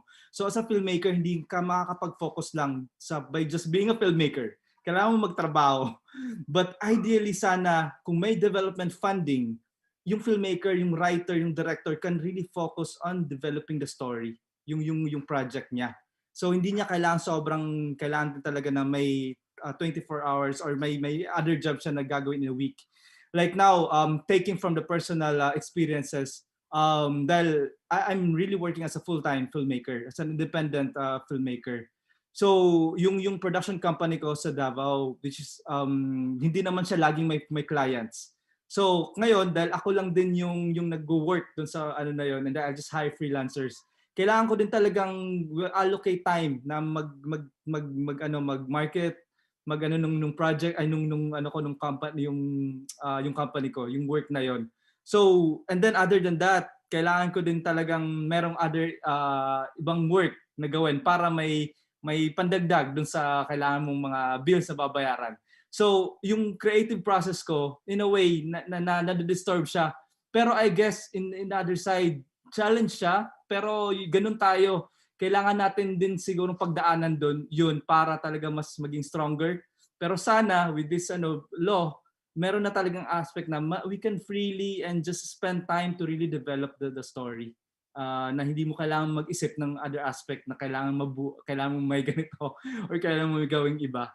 And just to add also, like in the regional perspective, of course, like the support na kailangan, like na-mention kanina ni Cong Toff na there will be scholarship. I guess it's very important na yung ganong aspect kasi yung hindi naman agad-agad gagawa ng pelikula. Kailangan talaga ng avenue, ng platform, ng filmmaker na masuportahan siya, mag-guide siya para ma-develop yung skills niya. So kung wala, ngayon coming back from my own experiences, ako mismo, I flew to Manila, to move to Manila para makakuha ng trainings. So with this siguro, talagang even in the region, may mga trainings na accessible for us and for the new generations. And hindi na kailangang lumayo at umalis. It's mentioned earlier, umalis ng city nila o ng province nila para maging filmmaker. Diba? So maging filmmaker ka dun sa sarili mong lugar. Ganun. Thank you, sir. Ayan, and very valid yung experiences mo, sir, kasi parang okay na ini-specify mo siya kasi that's what's happening on ground eh. So talagang very important for us to hear ano nga ba yung mga struggles na yun. Because I think that's also one of the goals of Cong Toff's team, di ba, is to really listen. Kaya sabi mahalaga yung dialogue. So it's really nice that we get to hear these thoughts in this platform. So now I want to go to Tita CB. Sa theater naman po, how do you think this will impact our industry and how important will this law be? Very, very important. For 2.5, almost 3 years, the performing arts industry has been bleeding to death. And yet, somehow, it goes on. even without hardly any support of government, it's about time. It's about time that the government copies what Korean government did. Ang tanong kasi, pag sinabi mong arts yan, culture yan, the thinking is, ay, sa back burner lang yan, it does not put food on the table. Pero my saying is, look at Korea. The Korean government saw that it can be an engine for the economy. There are Korean tours where you visit the sites of the teleserye where it was taped, di ba? It's the arts that brings in tourism. It can be an engine driver. That's what the government must realize. And before the pandemic, PETA was sustainable. We were paying artists. We were putting food on our artists' table. Our artists need to pay rent. They need to provide for families. They need to buy medicines. The arts need to be supported. Why? The arts puts food on the table. What I mean by that is, can you imagine, John, a world where there is no art, there is no song to cheer you up when you're feeling down, there is no movie you can go to give you a breather? What kind of world would that be that has no art? Art breathes life into your heart when you're so down and out. We need art like we need air. And how do we make the government realize that? The arts deserve to be funded. And once they're funded, they can be a driver in the economy. They can boost the economy. I think only Cong sees that. But how to convince the other lawmakers to please, it's about time, support arts and culture. They will help the economy. Yun lang po. Thank you, Tita CB. If I may add, sir, Yes, if I may. Yes, really inspiring po, Sir Jarell, Ma'am CB. First to Sir Jarell, yes, one of the things that we really want to do in this law is to bring it to the regions talaga. One of the features ng law is what the establishment of the Philippine Creative Cities Network. Parang it is a network of our cities here in the Philippines na it provides training and linkages to learn from each other and learn from other cities around the world who excel in creativity, so that in creativity ma-incorporate nila sa policy making nila. Parang as ni-mention ni Cong na, kasi we have what we call the Unesco Creative Cities Network. These are recognized cities around the world who excelled in one field or another. Sa Philippines, we already have two. That is Baguio for folk art and crafts and Cebu for design. So once they're in this network, you are linked to some of the biggest, most creative cities around the world. So you can learn, exchange ideas, and see how you can develop the craft in the countryside. That's what we want to train. Na parang we don't want na para lang sa preparation for UNESCO itong network na to. We want as early as now, we can train our cities to see how can you incorporate creativity in your daily lives, in your cities. We now see some cities having their own film festivals or their own local arts councils. And we're really happy na pwede i-develop yan. And to Ma'am CB, yes, surprisingly, marami na pong new lawmakers, younger lawmakers who are on board the creative agenda. The Cong it's as mentioned, is the convener of the block in the Congress, the Arts and Cultures and Creative Industries block, or what we call ACHIEVE.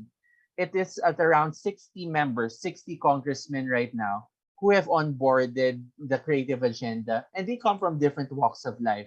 We have our major economists, we have people from the academy, we have people, industry partners who were in at one point mga artista or mga designers. So we are now very excited for this na the Congress and the Senate is now starting to realize the value of our creativity and the value of our arts and culture. And even we're lucky that even the president mentioned in his SONA that creative industries must be protected, and because our creatives give life and identity to the Filipino. So we're happy that the administration is supporting our creative industries, and we look forward to a thriving a few years for this.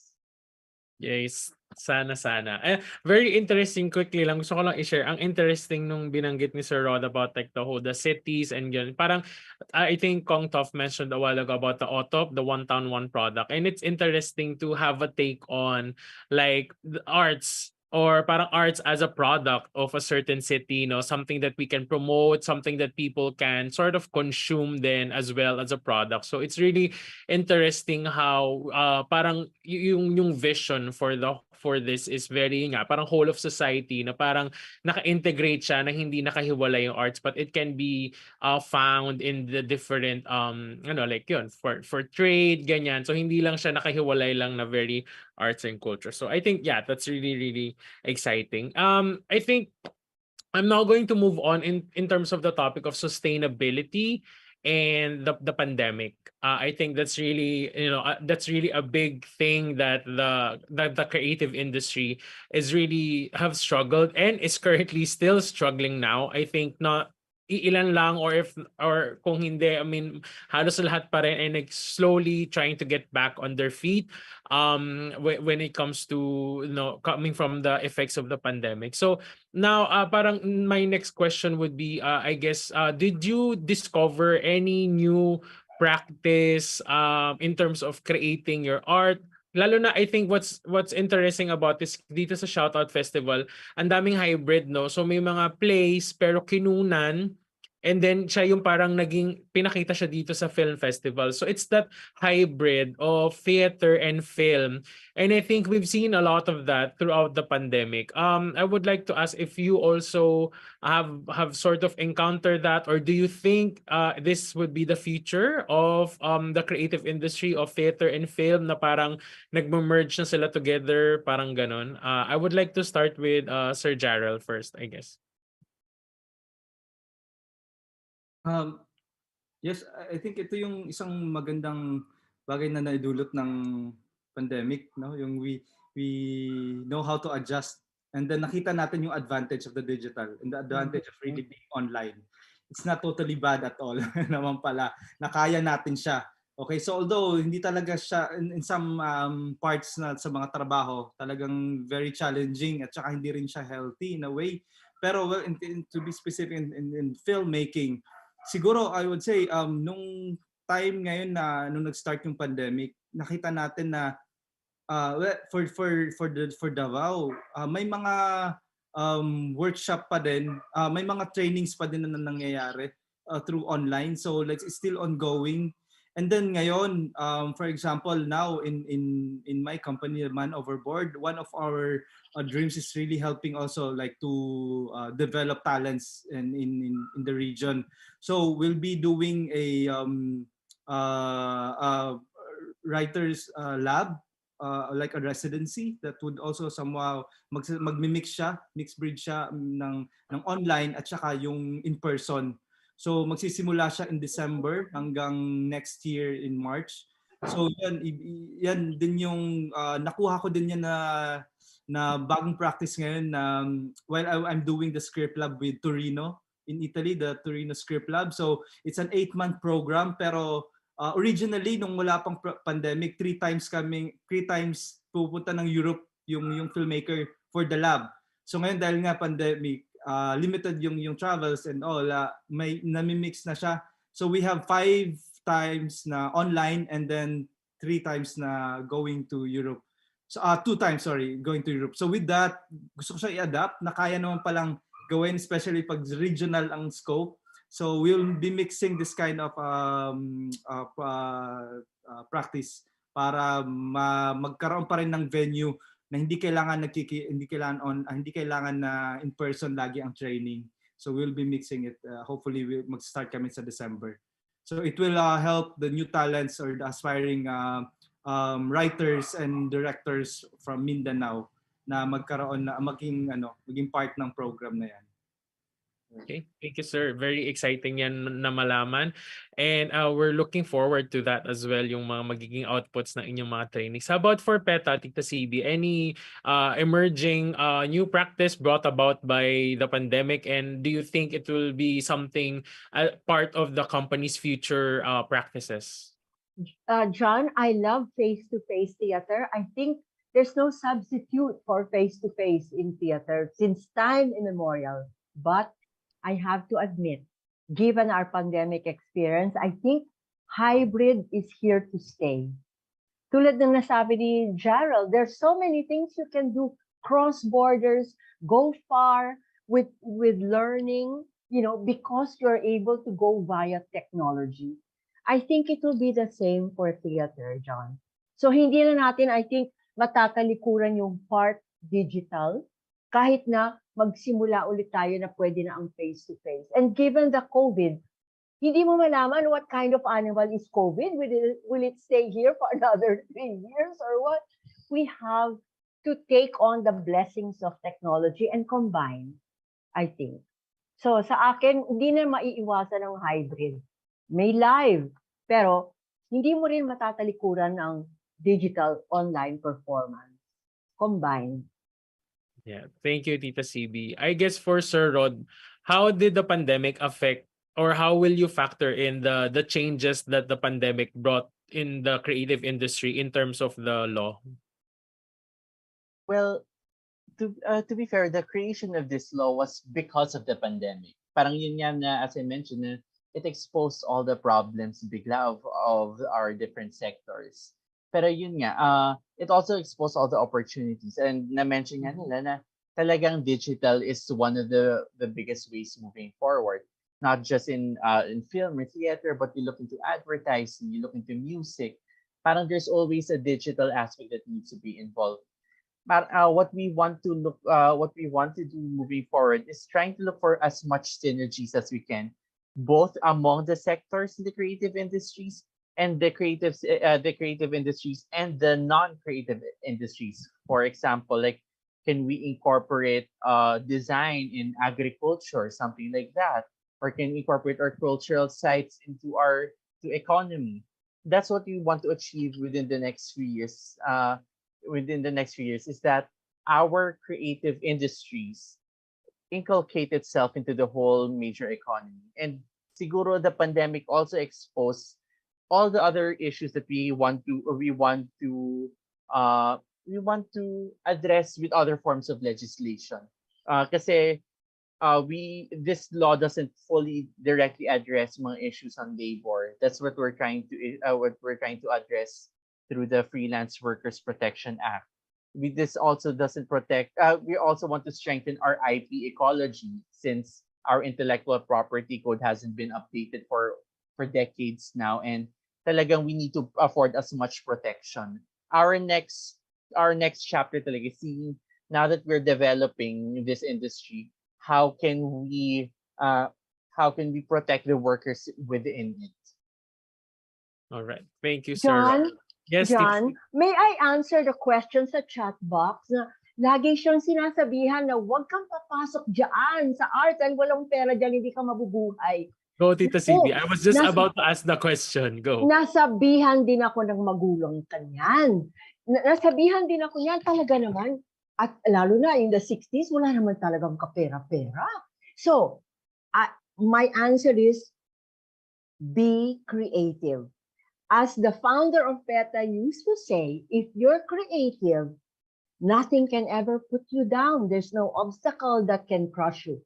Creativity is your key. So, bakit ba buong buhay naman parang teatro? Ang wedding is like a theater performance. You can be a wedding planner, a wedding organizer, a sound technician. There's theater everywhere. So, many people in PETA have bread and butter jobs. They have part-time jobs that tie them through. So find your bread and butter job that will pay your rent and that will buy food, and feed you food for the table. Be creative. If you're creative, you'll always find a way. Bakit si Jarell nakahanap ng paraan? Nag-join ng cruise, anything just to continue your passion for your art. If you're creative, you will find a way. Find a way to earn on the side. There are good jobs there in advertising, many places. So at the same time, I say to the young people now, be multi-skilled. Huwag kayong pipili ng trabaho, dito lang ako, writing lang ako. Be all around. Find as many skills as possible. Editing, IT work, other things, workshops for actors in TV, stations. There are many other jobs that you can find. Abroad nga they even wait on tables. Basta, find jobs that are bread and butter sources for living. Yun lang, John. Okay, thank you, Tita CB. How about Sir Jarell? Kayo po, ano pong advice ninyo sa question na ito? Okay, What can they say to their parents? Ayan. nung nabasa ko nga ito, sabi ko, oh my God, parang sobrang relate agad ako, and good to hear na si Ma'am CB din pala. Like, but okay, I share with you guys, nung nag-decide ako na pumunta ng Manila, like after I saw on TV na may scriptwriting workshop si Ricky Lee and ABS-CBN, that was before my graduation in college. Sinabi ko kaagad sa mami ko na, try ko yan, gusto kong subukan yan. Ayaw niya. Kasi wala kaming relative sa Manila. Saan daw ako titira dito? Anong gagawin ko sa Manila? So she immediately discouraged me. Pero gusto kong itry kasi yun na nga parang andun lang naman yung parang may seed of you lang na parang gusto mo talaga siyang gawin kasi gusto mong gawin yung creative kind of way, nagsusulat ka, pero alam mong hindi naman sigurado, pero you want to try. Pero sabi ko sa mami ko, wag ka nang maghanda sa graduation ko. Yung pera na yan, pamasahe ko na lang pupunta ng Manila.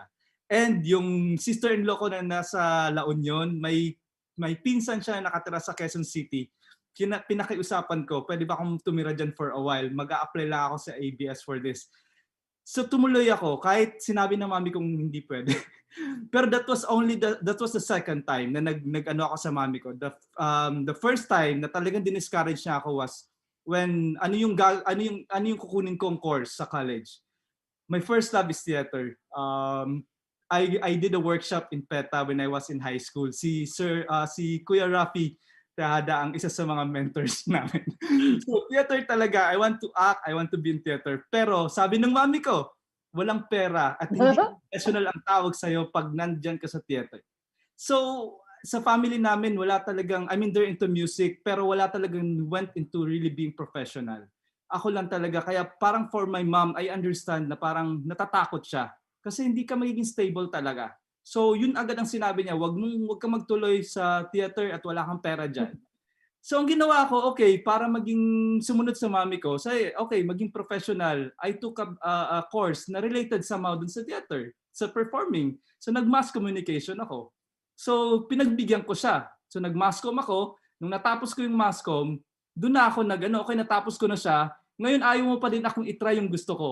So, that was the second time nung sinabi niyang huwag kang pumunta ng Manila to try the Ricky Lee. Sabi ko, no, I will do this. So, kaya umalis ako and I tried my luck. And good thing, nakapasok sa Ricky Lee. Doon nag-start ang lahat. So, hindi mo talaga alam kahit hindi ka sigurado. Just go. Just try. Kasi kung mag-fail ka naman, may matututunan ka pa din along the way. So, but you never know. Baka maging successful ka or baka makuha ka. Diba? So, subukan mo lang talaga. Yan po. Yes, thank you, Sir Jarell. I guess, Sir Rod, siguro I would also want you to answer this question. Let's give this young artist hope through this law. Ayan. Yes. Well, I can't fully relate naman kasi by profession, I'm a lawyer by profession. Pero I did dabble into music, into the arts when I was younger. Pero definitely, I did consider a career in paano kung mag-singer na lang ako, maging artist na lang ako, sumali na ako sa reality show. Siyempre, that's one of my biggest dreams. I wanted to be a star. I think all of us do at one point. Pero to answer the question, the biggest assurance that this law can give you is that one, government is a partner to help build and improve your craft. We usually have this impression na government is there to hinder the person from from growing their craft. Kasi, syempre, we talk about the arts and culture. It talks about freedom of your expression. And admittedly so, the government has an impression that it will restrict your freedom or whatever. But we are here. This law is making it clear na we want to develop your craft. We want to provide as much as we can to make sure that you are comfortable in doing your craft. We want to make sure that creativity is the norm in our society. Our creative work is real work that you have to be proud of. And hindi lang siya the big hindi na siya hindi na siya luck if you make it big.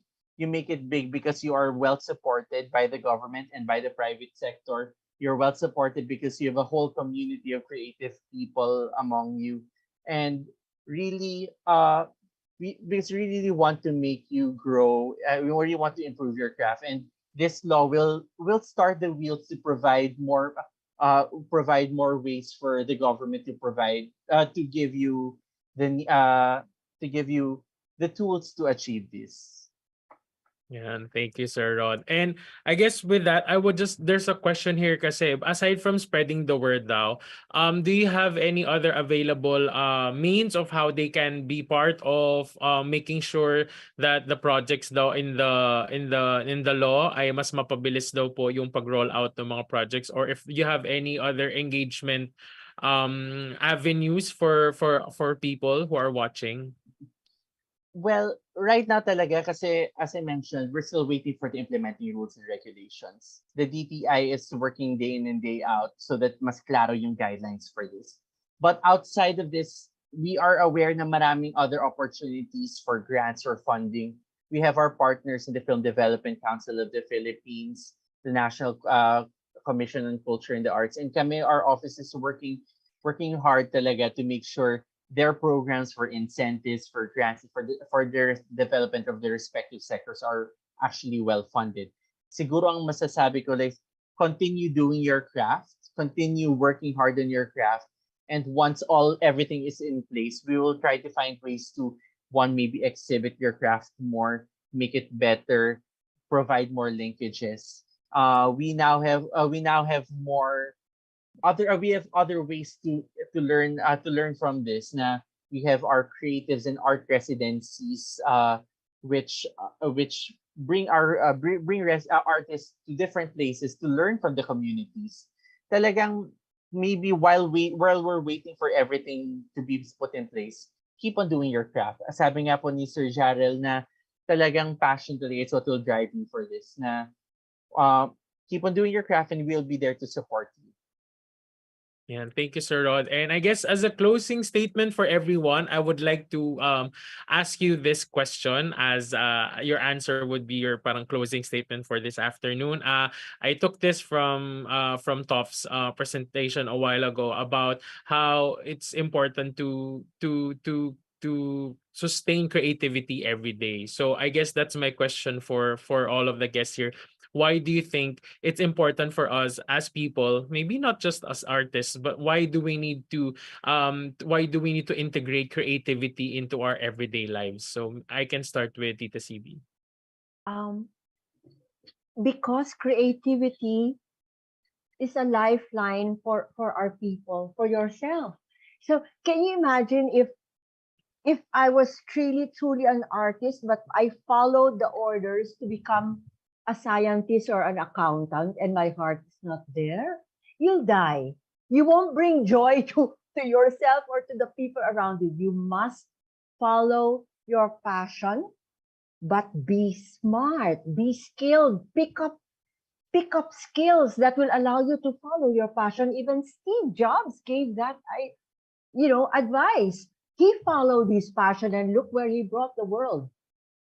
Passion brings us far, and creativity brings the world to better places. That's why we must follow our passion to be creative, because we need to bring the world to a better place by whatever contribution we make. We must follow our passion, and we must always try to be as creative as possible. Otherwise, the world won't survive. Sorry, that's what I have to say. Thank you, Tita CB. Sir Rod, kayo naman po. Talagang kung sinabi niya, it's you really have to follow your passion. Mine is talagang work hard talaga. Work hard. Not everything you will do every day is a masterpiece. You will not achieve greatness every day.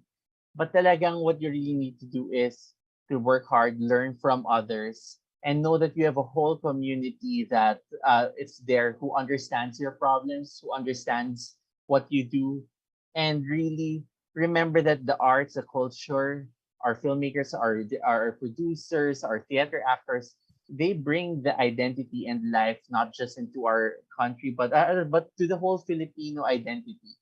Parang you are the heart of the Philippines, and we really want to make sure, we really hope that you continue this fire, so that we can make the Philippines a creative giant in this world. Yes, thank you, Sir Rod. And lastly, Sir Jarell. Hey, sorry. Yeah. Sorry. I think I missed the question. Oh, Why do we need to be creative every day? Why is creativity important in our daily lives? wow. Okay. Siguro kasi di ba, parang taking from a perspective of a filmmaker na uh, hindi ka talaga you cannot really move forward. Like personally, hindi yung pagko-collaborate mo with other filmmakers or with other creative people. You can never have this interest or yung passion to continue doing it kung araw-araw is you'll move away from being creative. Like small things, for example, ngayon, like personally, nagpo-focus ako to develop my feature-length project. Ang daming challenges na pumapasok. Of course, like outside of doing that, maraming kailangan i-consider para mabuhay ka at kailangan mong gawin. Pero kung tatanggal mo yung pagiging creative, hindi ka magsusurvive. So I guess yun talaga dun yung isang factor doon. But going more of that, kasi ang ganda nung discussion na the government is really preparing something big to help and support really for the industry. Pero as para sa akin, you as the filmmaker, you as aspiring director or producer, do your part. Talagang don't stop and don't be tired of honing your talent. Yung skills mo, kailangan mo din talagang maging ma-improve talaga siya. So don't ngayon alam natin na ang hirap makakuha ng support. It's really kaya ang hirap makakuha ng support sa government, even sa local government. Like hindi nila priority yung creative aspect ng pag-develop ng city or ng mga tao. But wala akong magagawa doon. Like I mean, I can only talk and collaborate with people in the government, but kung hindi talaga, what can I do? Hindi rin pwede akong tumigil. So, yun, that's why ang ginagawa is don't stop. Kung talagang passion mo yan, gusto mong magkwento at importante na mayroon ka mga kwentong maipalabas, you prepare yourself also. So, paghandaan mo siya. So, don't stop on honing your talent and be good in what you do. So, yun din talaga. Para pag ready na rin yung government, andyan na siya. Andyan na yung mga support na gusto nilang ibigay. Ikaw mismo, I mean, easily. Kasi it's very competitive. Like, to be honest, like, hindi rin talaga madali. Kung kahit andyan na yung mga programs na yan, you'll be competing with a lot of people, like, a lot of, like you, filmmakers, producers. So, kaya ngayon, prepare yourself din talaga. Paghandaan mo siya. Para pag dumating na, you'll be ready to face. And alam mo na din talaga anong gagawin. Ayun. Thank you. John, last words. Yes, I like what Jarell said. It's not just passion. And also Sir Rod said it. Hone your skills. Always learn and be humble. Hasa ng sarili. Keep learning. So it's passion and multi-skills. That's what and creativity. We have to work hard. The odds are against us, but we have to keep going. Yes. Thank you so much, Tita CB. And thank you to all our guests for today. Ayan, bigyan naman sila ng virtual round of applause. Sobrang na-enjoy ko yung ating discussion. Maraming salamat po to our guests. Hope you guys are safe kung nasaan man po kayo. Thank you for joining us today. And bago po tayo maghiwa-hiwalay, meron pong actually ibibigay po ng munting regalo para sa inyo. Ay papadala po ng Peliculove sa inyo ang 3 libro. So yung libro po ni Two Women as Specters with film script of Lacambini, that's by Kuya Roddy, and the play Indigo Child, and libro ni Sir Ricky Lina, Trip to Quiapo. And a bonus book po from Joel David, who heads our Council of Evaluators, UNITAS, which is a collection of his writings on films and other cultural forms. So we hope na itong mga books na ito ay makadagdag po sa inyong mga library. Syempre kasama na rin po ang inyong mga certificates of appreciation. So just to wrap everything up, very simple lang po yung sasabihin ko.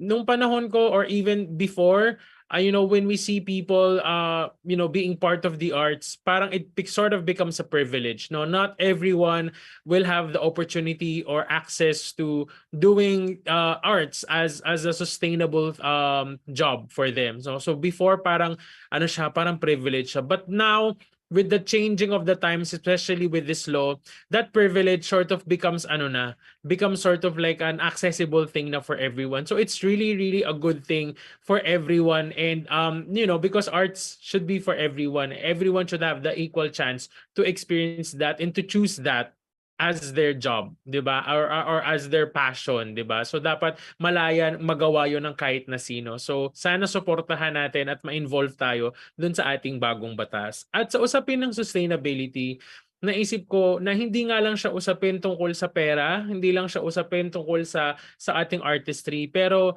parang yung approach ng ating law, it's whole of society. Ibig sabihin dapat holistic yung approach natin, no? So kung kukunin natin yung na-share na rin to before dun sa isang learning session natin, pero I would just like to reiterate yung sinasabi namin sa PETA na OAO, yung orientation, artistic, and organization, or knowledge, skills, and attitude, or KSA. So sana kung in terms of talking about sustainability, individually and I guess as an industry, maybe we should think about that. We should be sustainable in our knowledge.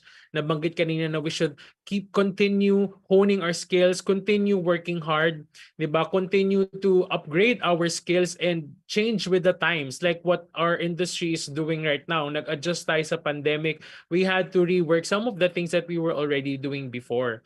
And pangalawa, yung skills natin yung artistry, 'di ba? We should continue to make sustainability in terms of creating really good quality na mga artistic outputs. Kasi totoo yung sinasabi ni Sir Jarell kanina, 'di ba? Parang nandiyan na yung government, pero dapat we should also do our part. And for us to continue, or for us na masabi talaga na worth it yung pagkakaroon ng ganong law, is to continue raising the standards of the quality of the outputs that we make, 'di ba? Para yung ating industry ay umangat din, 'di ba? So dapat umaangat din yung quality niya habang umaangat yung pag-aayos natin ng mga kailangang ayusin in terms of the systems and the processes.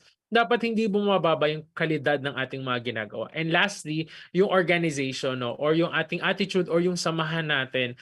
Napakaganda nung pinopropose nila na maybe through this law, it's time that we synergize as a creative industry, maging isa tayo, mas magkaroon tayo ng mga points of convergence, points na kung saan itong mga outputs natin ay magkaroon ng mga hybrid.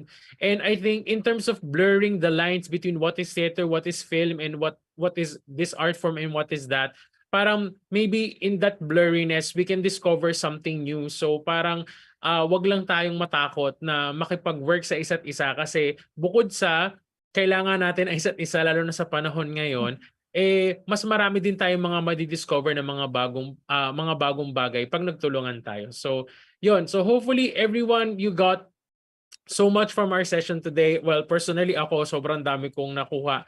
Ayan, so maraming salamat po sa mga nagtanong, sa mga nakinig, mga nanood po sa atin ngayong hapon na ito. Very, very insightful ang ating Q&A.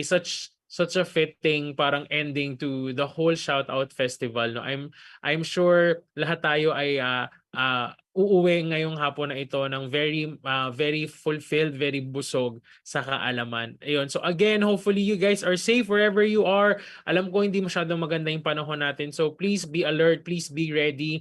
And kung may natutunan kayo at may mga nakuha kayo mula dito sa ating forum, please tag us on Facebook. Ayan. You can tag us at Peliculove and use our official hashtags, #Peliculove, Peliculove and #Shoutout Festival. And please don't forget to tag us on Facebook, Twitter, and Instagram. And we would also like to acknowledge and congratulate, of course, the Peliculove team who made this event possible, our stage management team, creative and production team, and of course, our OBS tech team. Maraming salamat po and congratulations po sa inyong lahat. And ito na ang mga winners ng ating raffle. Alam ko, hinihintay nyo talaga ang ating mga winners.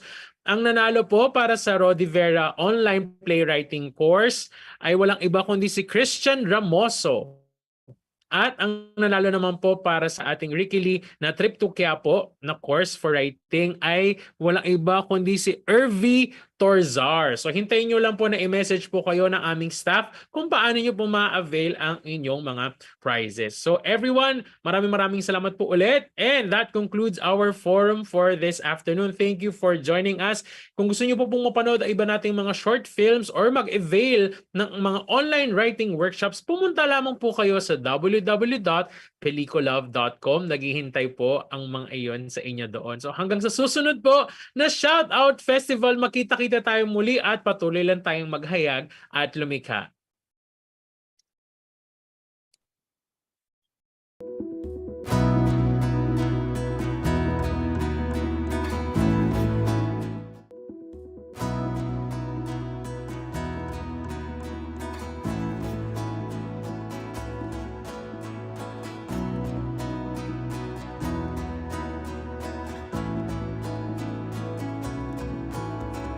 Let your words create a world only dreams can paint. Swim across saturated hues, where each stroke bleeds with your genius. Splash some colors to the dawn, build a mist on sun. Take a shot, make the cut, breathe life to the end.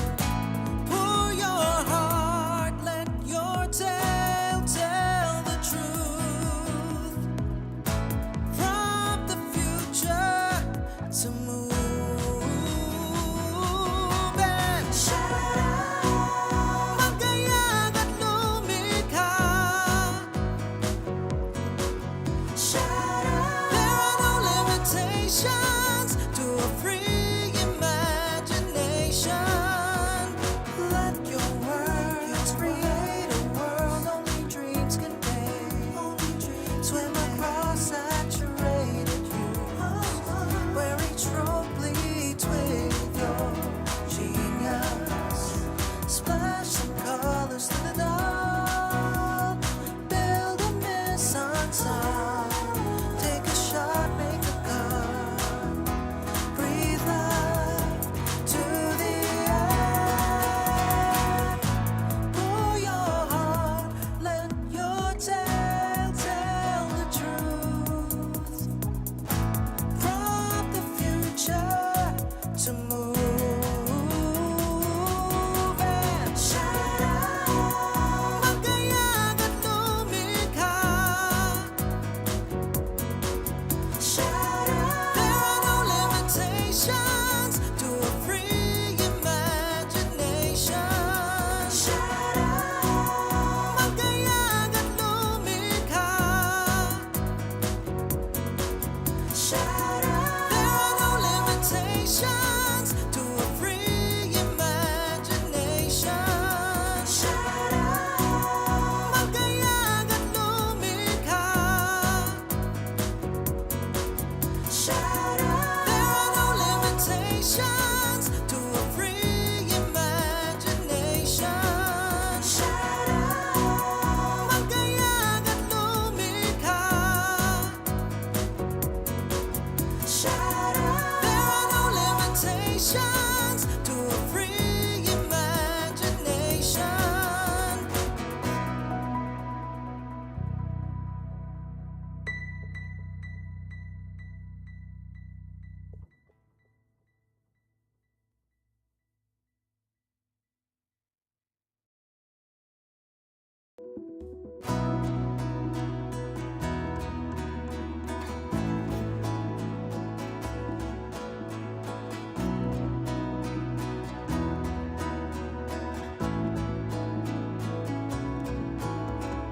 Let your words create a world only